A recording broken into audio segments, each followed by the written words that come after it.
Instagram, Lamine Yamal, Hey, I'm back. En anglais, ça veut dire je suis de retour.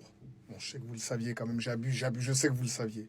Les gars, notre chouchou, il sera probablement là contre le Paris Saint-Germain. Je pense que ce week-end, il va jouer quelques minutes face à la Sociedad pour se remettre un peu en jambes. Ça fait tellement plaisir de le réavoir. Je trouve que notre collectif était plus fort sans lui. Par plus fort, je sais ce que j'entends, je ne peux pas détailler là. Mais on manquait de créativité. Le fait de retrouver la créativité de Lamine Yamal, le fait de réavoir des défenseurs qui vont faire des prises à deux sur lui, ça va nous libérer notre Rafinha, ça va nous libérer notre Rashford, ça va libérer l'attaquant qui va être axial entre Lewandowski et Ferran Torres. Ça ne va être que bénéfique pour le club. Et dans quelques semaines aussi, on aura les fulgurances côté gauche de Alejandro Balde. Balde Rashford, ça va être méchant. Je vous préviens, j'aurais prévenu. Ça va être très très méchant. Donc je suis très content de me dire que on retrouve nos joueurs. Ah là là là là les gars, c'est la fin. C'est la fin, c'est la fin, c'est la fin. Préparez-vous, c'est fini. En fait, avec ce Barça, ce qui me fait rire, c'est que le danger, il vient de tous les côtés. Parce qu'aujourd'hui, c'était pas Rashford le plus dangereux. Non, même s'il a mis une passe décisive. C'était pas Ferran Torres, même s'il est en forme étincelante depuis le début de la saison. C'était pas Rafinha non plus. Non, vous savez, c'était qui le plus dangereux aujourd'hui? Araujo. C'était Araujo et attendez, c'est pas fini. Eric Garcia. C'est une dinguerie. Même si ça a très très mal débuté avec Johan Garcia qui s'est pris pour Xavi.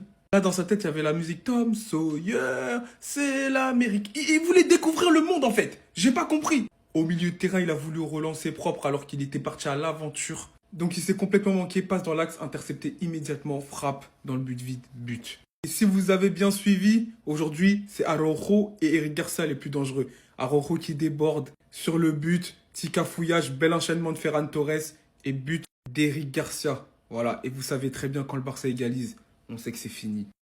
Qui de la tête, tout simplement, et ensuite sur une passe décisive de Rashford, c'est Araujo qui vient mettre un point final au succès du Barça. Donc ce match nous enseigne quoi? Nous enseigne que le Barça a plus d'un tour dans son sac et il nous enseigne aussi que même dans un jour où c'est un peu ronronnant, ils sont capables de renverser la tendance. Parce qu'aujourd'hui, ça n'a pas été le plus grand Barça, c'est un Barça efficace, pragmatique, même s'ils se sont fait peur avec Johan Garcia.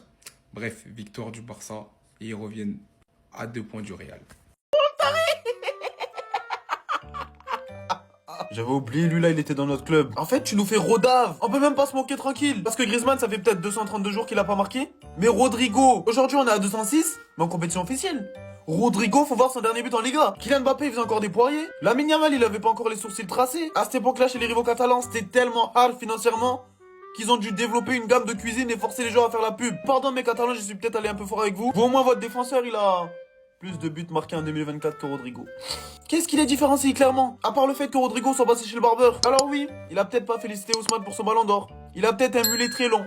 Il a peut-être unfollow tous les joueurs de l'équipe de France. Il a peut-être fait virer Benzema du rassemblement.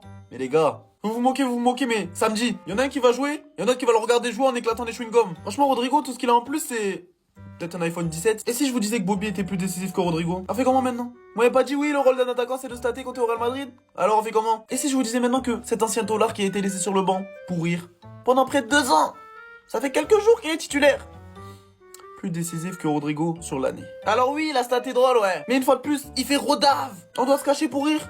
Toi, j'ouvre un dossier sur toi. Ah oui, les gars, oui. Vous avez mis de l'énergie sur Araujo. Mettez la même énergie aussi sur Koubarsi. Parce que depuis cette saison, on était patient. Voilà, j'ai attendu. Je me suis dit, calme. Voilà, c'est un jeune joueur, tranquille, il n'y a rien.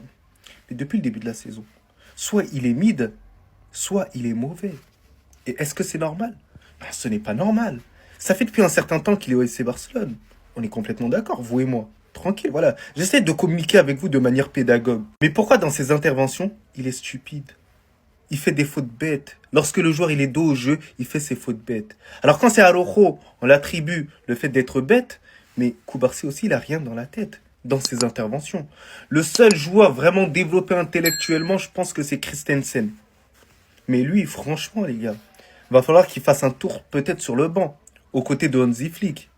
Parce que j'ai l'impression, s'asseoir à côté d'Hansi Flick, ça te permet de te développer intellectuellement. Il pourra le demander à Araujo aussi. Mais mettez la même énergie que vous aviez sur Araujo, sur Koubarsi. Parce que Koubarsi est mauvais ou mid cette saison. Encore ce match-là, il a été assez mid, mais stupide à certains moments. C'est une réalité, la famille. Mais sinon, en vrai, c'est à toi. Moi, en tout cas, bien, alhamdoulilah. Quoi? Vous voulez ma photo? Vous voulez quoi, en fait? Voilà, les gars, j'y ai cru. En vrai, j'y ai cru. Ridicule. Donc c'est Eric Garcia qui m'a fait la hagra aujourd'hui? Il aime trop marquer. Et je me rappelle, il y a quelques années, les Barcelonais, ils ne le voulaient plus dans le club. Je m'en rappelle, hein, ça, j'oublierai jamais. Cet individu, il est rentré sur le terrain, c'était pour me nuire. Dès qu'il est rentré sur le terrain, tout a changé. On voit une différence avec Casado, avec tout le respect que j'ai pour Casado, avec tout le respect. Il n'a pas le niveau de Jong, le niveau technique, la stabilité dans le jeu. Le don de donner des ballons comme ça à Lewandowski, c'est extraordinaire. Et regardez le jump, c'est trop. D'ailleurs, Lewandowski, toi, voilà, je te comprends pas.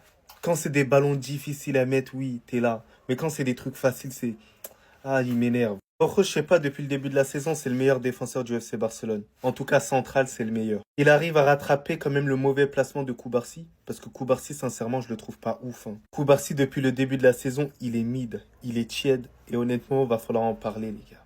Moi, j'attends pas que le FC Barcelone perde pour parler de Koubarsi. Je le trouve mauvais. Limité. En tout cas, bah, félicitations pour la victoire. Et allez vous faire un tout petit peu. Bah, les Barcelonais, je commence à en avoir marre.